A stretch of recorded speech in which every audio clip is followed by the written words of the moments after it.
Hola, ¿qué tal? Esto es How to Spanish Podcast. Yo soy David.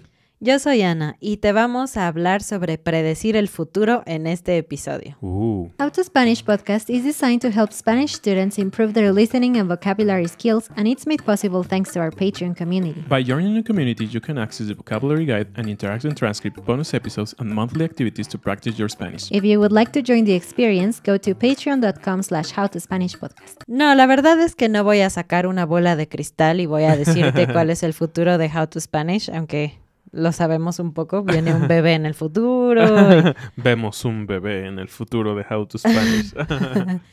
Pero más bien te vamos a hablar de algunos libros que han predicho el futuro. Este verbo, para empezar, escucha cómo lo dije, ¿no? Predecir el futuro es el infinitivo, pero cuando hablo del pasado perfecto digo que estos libros han predicho el futuro, ¿ok? Un verbo raro. Y de hecho es un verbo compuesto bastante sencillo, ¿no? Decir antes. Decir antes, predicho, lo dijo antes. Entonces, solo para que lo tengas como una manera más fácil de recordar, porque a veces uno se complica la vida con estos verbos como más largos y si puedes pensar un poquito en las preposiciones y todo, tiene un poquito más de sentido, ¿no? Solo no digas predecido, porque eso no existe. Sí, lo mismo que dicho y decido, ¿no? Entonces, pero bueno, sí, este tema nos pareció súper interesante.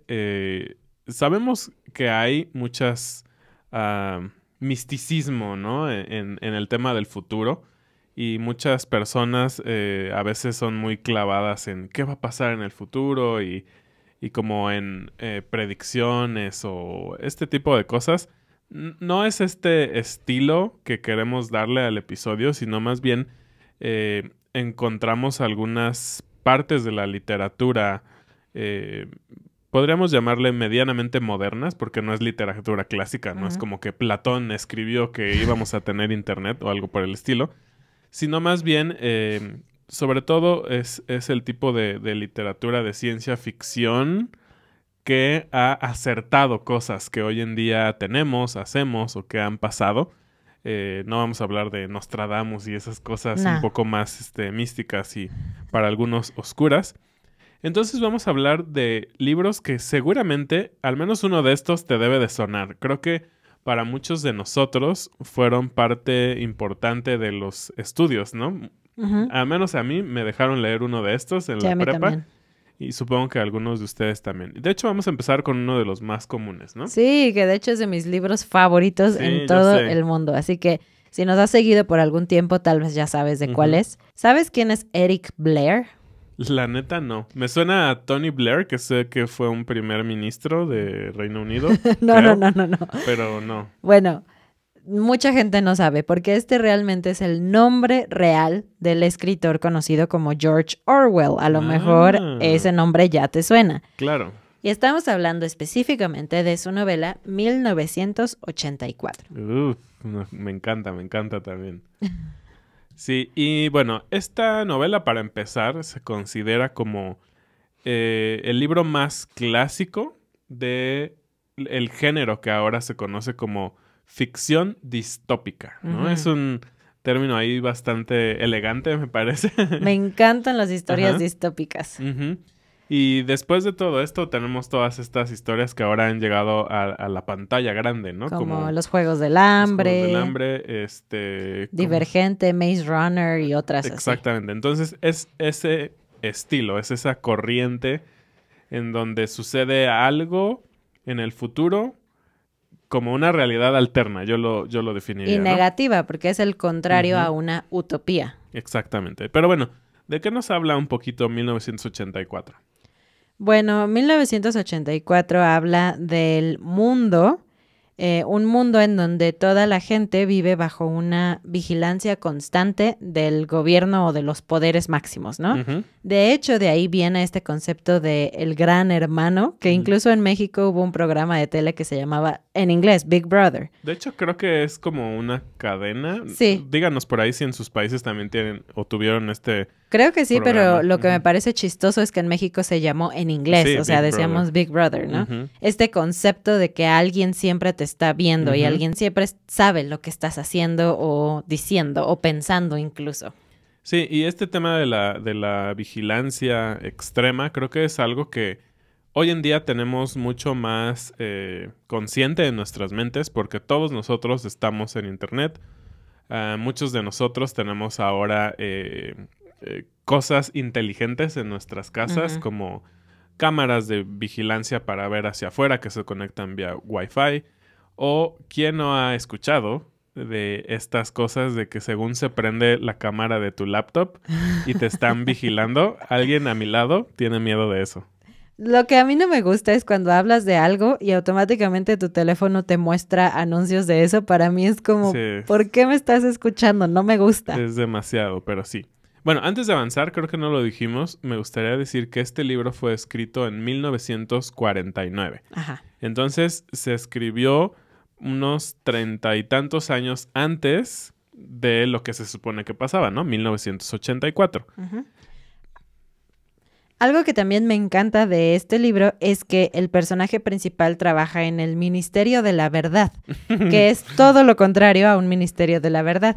Se encarga de reescribir las noticias para que funcionen con la narrativa que el gobierno está imponiendo en ese momento. Entonces, si una noticia no funciona o no hace que la gente piense como el gobierno quiere que piense, entonces ellos la modifican. Y él está muy confundido porque no sabe siquiera si es 1984, cuál es la verdad, con quién están en guerra, todo es muy relativo. Uh-huh. Y aparte el nombre de este ministerio me suena a algo que propondrían en el gobierno actual de México. Así lo dejo. Y bueno, tenían justamente estas pantallas, ¿no? Que ellos pueden ver la tele, pero la tele los puede ver y está todo este tema de vigilancia y todo eso, ¿no? Y que es algo a lo que se asemeja un poquito con nuestra realidad, ¿no? Uh-huh. Oficialmente, o bueno, no es tan común que tenemos televisiones que tienen cámaras. Creo que no hemos llegado a eso. Pero sí tenemos laptops donde puedes ver la televisión, por así decirlo. Ahora ver Netflix o cualquier cosa que tienen una cámara, ¿no? Claro. Y justo lo que decíamos, parece ser a veces que pueden vigilarte de cierta manera. Sé que es ahí un tema extraño, pero bueno. O sea, técnicamente es posible. Claro, que lo hagan, puede ser que no, no, pero en teoría es posible, ¿no? Entonces, esta es una de las predicciones que están en este libro que de cierta manera se volvieron realidad o que pueden volverse realidad fácilmente y pues asusta un poquito. Así es. Y sobre todo, en este libro decía que este telescreen, era el concepto en inglés que le dieron, podía reconocer tus emociones porque te estaba viendo todo el tiempo, ¿no? Y podía ver o de alguna manera medir tu pulso cardíaco. Y detectar quién es la persona que está frente a la cámara. Eso ya lo tenemos, ya existe. Exactamente. En otras palabras, lo que hoy llamamos el software o sí, los sistemas de reconocimiento facial. Todos los días, si tú tienes iPhone de cierta generación, tu teléfono te reconoce y genera cosas, ¿no? Ajá. Por otro lado, tenemos un sistema de Amazon que si yo digo algo, él sabe que David está hablando. Ajá. Y si Ana pide algo, sabe que Ana está hablando. Entonces, en diferentes sistemas actuales tenemos lo que él predijo y que lo vio como una locura, ¿no? Y nada más déjame te digo, hace poquito, en noviembre, cambié mi teléfono y estoy sorprendida porque la cámara es muy buena y me encanta y me sirve para mi trabajo. Pero lo que más me asusta de mi teléfono es que en la noche, cuando no hay nada de luz, todo está apagado, el sistema de reconocimiento facial me encuentra y desbloquea mi teléfono. Y para mí es como, wow, ni siquiera te puedes esconder en la oscuridad. Pero bueno, si te gusta este libro, cuéntanos. La verdad es que a mí me encanta. Y hay una predicción más, ¿no? Para terminar ya con este libro, que es el versificador. Supongo que así se llamó en español.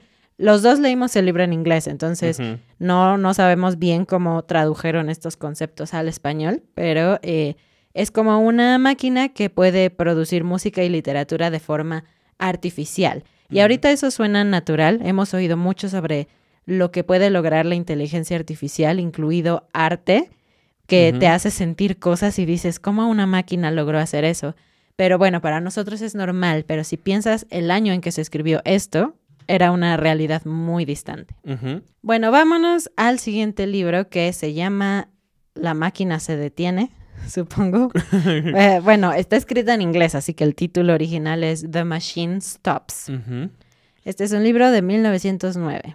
Sí, más antiguo que el de George Orwell, o el nombre como sea, la verdad no me lo aprendí. Algo Blair. Exactamente.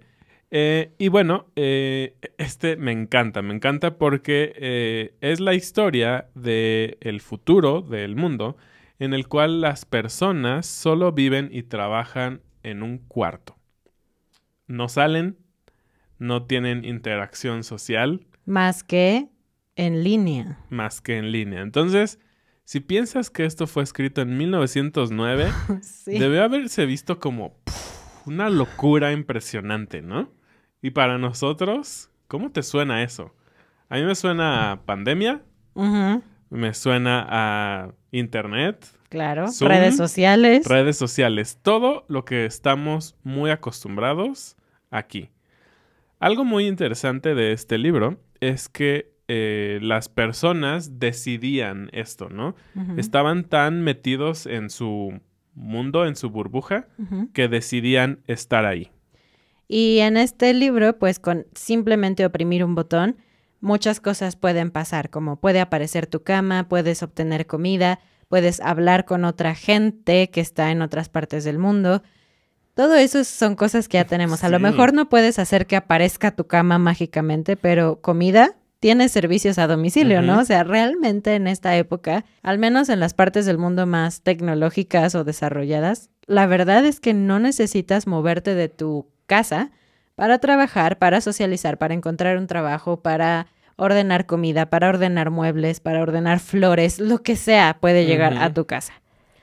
Algo que me pareció muy interesante en la pequeña reseña que leímos de este libro, no lo hemos leído, debemos decir la verdad, es que la persona decía que en este libro se dice que las amistades, y lo voy a poner como entre comillas, porque es muy gracioso que hay cosas que se llaman así, y ahorita me vas a entender. Las amistades, los grupos y los equipos, o sea, como teams, groups y friendship en inglés, sucedían virtualmente, ¿no? Y a lo que voy es que hoy en día inclusive tenemos productos que así se llaman. Claro. Microsoft Teams. Creo que muchos lo utilizan. Es esta plataforma para tener conferencias y todo eso. Y bueno, los grupos y amistad es algo que tenemos en Facebook, ¿no? O sea, Facebook se caracteriza porque si te interesa algo en particular y no puedes estar físicamente ahí, formas parte de un grupo de personas que están en todas partes del mundo que les interesan las abejas, ¿no? Y pues tienes solicitudes de amistad de entre todos. Entonces, me pareció muy interesante que estos tres conceptos son algo con lo que vivimos hoy en día en nuestro mundo digital. Y bueno, este libro es increíble porque, uno, ya dijimos, se escribió en 1909, ya existía el teléfono, pero no existían cosas como la televisión o la radio, según yo, y mucho menos el internet, ¿no? Entonces, tú dirías, qué visionario. Y pienso en personas como Leonardo da Vinci, que tenían también muchas predicciones del futuro, pero eran como genios que constantemente estaban prediciendo lo que podría lograrse a nivel tecnológico, pero este escritor ni siquiera era un escritor de ciencia ficción. Sí, eso fue muy interesante. Esta creo que es su única obra de ciencia ficción y qué acertada fue. Sí, sí. Yo creo que si él viviera hoy y entendiera lo que son las redes sociales, simplemente con eso, redes sociales e internet, se moriría otra vez del susto. Diría, no, traje este futuro. Y bueno, vamos a avanzar con otro que también para mí fue en serio. Yo ya lo sabía, de hecho yo hice esta investigación y porque hablé de este libro en una presentación que hice en la preparatoria. Okay. Fue como mi tema, como misterios sin resolver del mundo. Siempre me gustan esos temas. Y encontré este misterio del que les vamos a hablar. Es un poco diferente porque no predijo algo a nivel sociedad, como el internet o las redes sociales, pero el hecho de que predijo casi al pie de la letra un evento histórico asusta. Da miedo, sí. Y bueno, se llamaría El desastre del Titán. o algo así. En inglés, The Wreck of the Titan. Ujú. ¿Y te sonó algo? Titán. Ujú. Ok, vamos a dejarlo ahí y ahorita vamos a ir hablando. ¿De qué habla este libro? Habla de que en una noche de abril, un gran barco en medio del océano, en el norte del Atlántico, estaba viajando entre Inglaterra y Nueva York, y este barco choca con un iceberg y se hunde. Este barco era la máxima creación de la humanidad. Era el barco más lujoso, más grande construido en su época y tenía tanta tecnología que la gente pensaba que era imposible que se hundiera. Y por lo tanto no había suficientes botes salvavidas. Espera, no te estamos contando la historia del Titanic. Te estamos contando la historia de este libro. Que fue escrita, de hecho, 14 años antes de que sucediera el desastre del Titanic. 11 años antes de que se iniciara la construcción del famoso barco Titanic. ¿No está de miedo? Sí. De hecho, hay tantas similitudes que parece que fue una réplica de lo que estaba escrito, ¿no? Y obviamente no puede ser, o sea, no puede ser que alguien tan fanático de un libro decida destruir un barco en un iceberg y todo eso. Entonces, sí, ok. simplemente es, pues, una gran coincidencia. Y no solo para ahí en el tema de que se llamaba Titán, que era un barco que chocó y todo eso, sino este libro tenía una descripción muy profunda de lo que era el barco. Y decía que cabían más o menos 3,000 personas, que era más o menos lo que cabía en el Titanic. En el libro, el barcote el Titán medía 800 pies de largo y el Titanic midió 882 pies. Ok. Ambos sucedieron en abril, este desastre. Y por último, en el libro, el Titán iba a 25 nudos de velocidad cuando ocurrió el choque. Y en el Titanic, en el real, chocó con el iceberg cuando iba a 22.5 nudos. Todo está tan cercano. Sí. Sí da un poco de miedo, la verdad. Sí, la verdad es que sí. Y ya no investigamos mucho más, pero sería interesante saber qué pasó con este escritor, porque seguramente estaba vivo en el momento en que pasó el Titanic y, pues no sé, tal vez su libro se vendió más. Sí, o tal vez la gente lo quería colgar de la horca por ser un brujo y haber predicho algo malo. No sé. Si ustedes lo saben, díganos en un comentario aquí en YouTube o en las redes sociales si nos estás escuchando por plataformas de podcast. Y por cierto, si quisieras hablar más de este tema, es algo que hacemos cada semana en la comunidad de Patreon. Las personas se reúnen en nuestro Discord y tienen una conversación sobre el episodio de la semana, con algunas preguntas de guía, y es una oportunidad perfecta de usar todo el vocabulario que estás aprendiendo aquí y de practicar decir tu propia opinión, expresarte, y te podemos decir que la gente que ha ido constantemente ha mejorado muchísimo en cierta cantidad de tiempo. Así que si tú quieres ser parte de nuestra membresía de Patreon, te invitamos. A partir del tier quesadilla tienes acceso a esta y otras actividades de comunidad. Así es. Y después de este sponsor por How to Spanish Podcast. Sobre How to Spanish Podcast. Exactamente. Seguimos con el último que nos va a dar tiempo de hablar, que también es súper conocido, ¿no? Ay, siempre lo he querido leer y nunca lo leo, sí, se me olvida. Este lo he leído y ha sido fuente de inspiración como muchas cosas para otras cosas. Para música en específico, yo he escuchado varias canciones que tienen que ver con este libro. Y es el libro en español, se llamó Un Mundo Feliz. Un Mundo Feliz, Brave New World en inglés, de Aldous Huxley. Huxley. Algo así. Y bueno, es de los que decíamos que es un clásico y es un básico para conocer. ¿Y de qué se trata? Este libro también es distópico y habla de una sociedad en donde todo el mundo está feliz todo el tiempo. Y eso suena padre, pero realmente no, porque la felicidad no es real. Está basada en muchas distracciones, en no tener tiempo de darte cuenta de la realidad, en tener el coco lavado pensando que esto es lo que es y que así debe de ser. Y si todo falla, hay una droga llamada Soma que te hace feliz. Que de hecho, algunas personas dicen que podría haber sido la predicción del uso masificado de los antidepresivos y otras cosas que usamos actualmente. Así es. Y hablan de temas de ingeniería genética, que es algo que hoy en día ya está haciéndose.